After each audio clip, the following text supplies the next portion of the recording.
Assalamualaikum warahmatullahi wabarakatuh.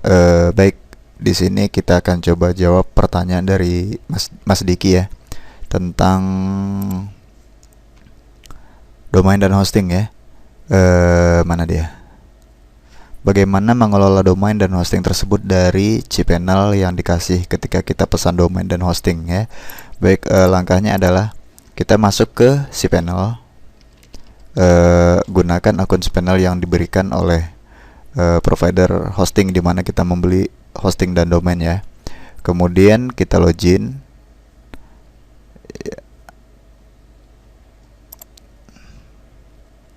Oke, setelah kita login, kita akan diarahkan ke halaman dashboard ataupun ke halaman front end cPanel ya, seperti ini kira-kira. Kalau seandainya beda, ini mungkin berdasarkan tema ya, tema yang digunakan ya. Mungkin ini biasanya X3. Kemudian jika seandainya kita belum melakukan apapun ya, kita belum install website, kita belum upload filenya, atau kita belum apa-apain lah cPanelnya gitu ya. Jadi kita bisa cari di bagian bawah, di sini ada namanya Softacolos app installer seperti ini. Kemudian di bagian sini juga ada. Biasanya kalau misalkan versi lama itu logonya agak berbeda, tapi yang penting di bagian software ya, atau di bagian paling bawah. Kita klik.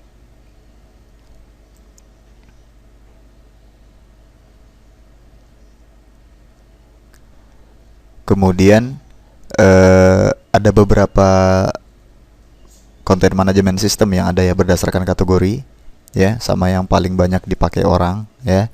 Di sini ada WordPress, langsung klik saja WordPress-nya. Kemudian kita akan diarahkan ke overview biasanya pertama ya.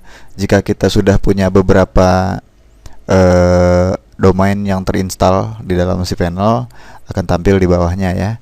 Jika belum, kita langsung saja ke tab install, klik tab install.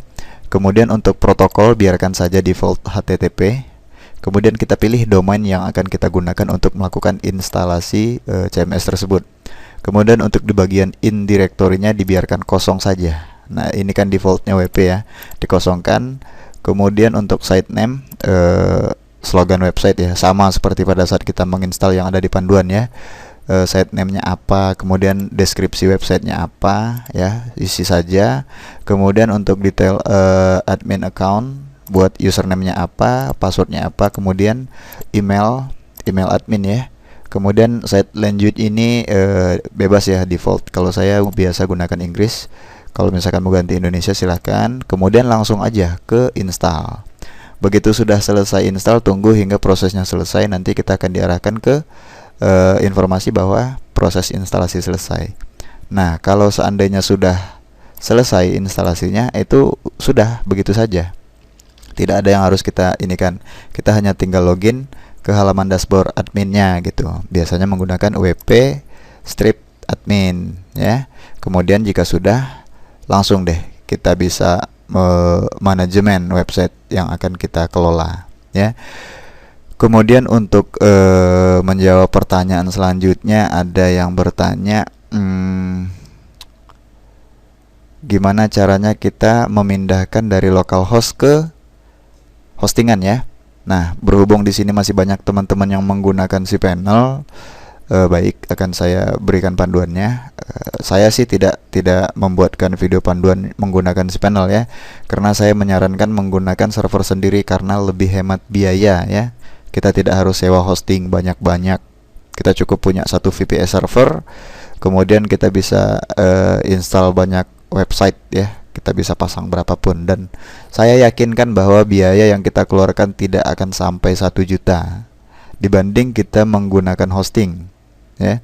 Sungguh pun seandainya kita menggunakan akun hosting yang unlimited domain ya, kita bisa tambahkan beberapa domain, tapi saya sudah biasa menggunakan jasa hosting ya yang unlimited. Tetapi ada beberapa hal yang membuat saya kurang nyaman menggunakan hosting ya. Kemudian untuk mungkin kalau ada yang bertanya kenapa sih pakai cPanel juga, nah ini ada alasan tersendiri sih sebenarnya, karena ini adalah pesanan klien ya. Kemudian saya demonstrasikan di sini agar lebih mudah saja begitu ya. Kira-kira oh ya, untuk yang localhost ya, kita bisa buka di bagian C, kemudian kita buka SAM htdocs ya. Kemudian kita copy atau kita zip file website yang sudah selesai, misalnya di sini Elko Travel. Nah, misalnya begini, kita blok semuanya, kemudian kita ekstrak. Kita zip maksudnya, maaf. Kita jadikan zip ya, jangan rar, harus zip. Nah, jika sudah, kemudian kita export localhost database-nya, localhost, kemudian php myadmin.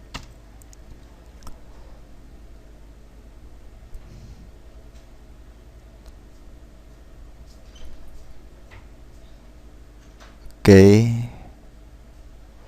Kemudian kita cari database-nya. Jika sudah, kita cek semuanya ya, kita checklist semuanya, kemudian kita pilih ekspor. Kita ekspor database, kemudian kita klik kirim. Nah, jika sudah, kita akan memiliki dua buah file ya. Yang pertama adalah file website yang sudah kita kompres ya, atau kita zip. Kemudian yang satu lagi adalah file SQL di mana file website ini yang akan kita pindahkan ke dalam hosting, dan file SQL ini yang akan kita masukkan ke dalam PHP myadmin yang ada di server gitu ya. Jadi di bagian server kita tinggal kita kembali ke cPanel, kemudian kita masuk ke file manager, kemudian nanti kita upload ya, kita upload file zip, kemudian kita ekstrak. Contohnya, kita tunggu dulu selesai loginnya. Kemudian ada public HTML ya. Di public HTML di sini ada misalnya ini dia file website yang sudah kita upload, kemudian kita blok, kemudian kita pilih ekstrak ya. Nah, jika sudah, dari halaman cPanel ini kita buka lagi yang namanya PHP myadmin. Mana dia PHP myadmin? Nah, ini PHP myadmin. Kemudian kita cocokkan nama database-nya. Tapi pertama kita harus buat database dulu ya. Kita buat nama database, kita buat user database, kemudian kita saya praktekkan saja.